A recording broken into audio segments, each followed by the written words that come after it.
Hello, my name is Claudia Holley. I am an HR manager. I'm excited to take on this project to help execute the recruitment process for the Utopia experience. In order for me to do this, I first need to examine the past failures in this process to understand what we need to do to move forward and to make sure that we expand globally in the right direction. So first we want to look at the experience failures.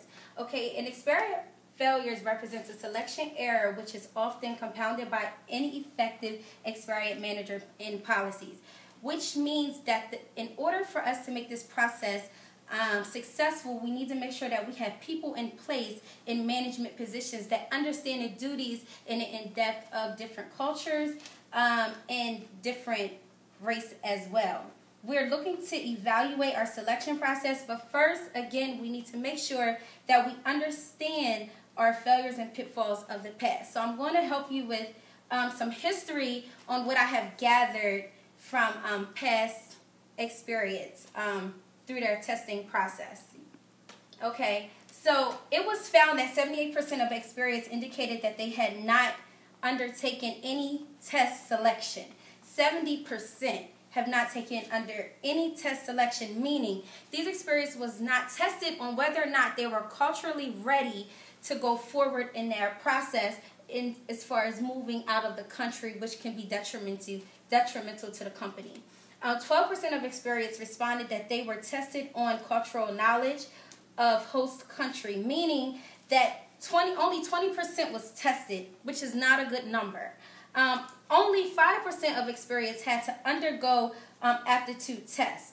So with that being said, these are very small numbers that a lot of our experience are not being tested correctly to be put in position to make sure that this assignment gets done appropriately and with excellence. So we want to make sure that we at least get 90% of our candidates that we put on board get tested, evaluated, cultural backgrounds, and things of that nature in order for us to move forward in this process. So the challenges that we will face and that a lot of experience did face in the past, which were cultural shocks.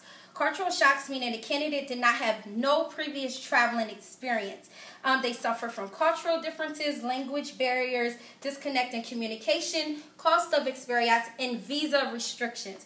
As HR managers and HR, we need to make sure that we not only, when we're dealing with experienced candidates, that we are not only looking at the skills that these candidates are capable of in their experience within the field, but we also want to make sure that we cover all aspects as far as their personal life as well, because it can be an adjustment. And if they are not comfortable in that phase in their life when they do expand and they do relocate, then that could leave us in a bad situation.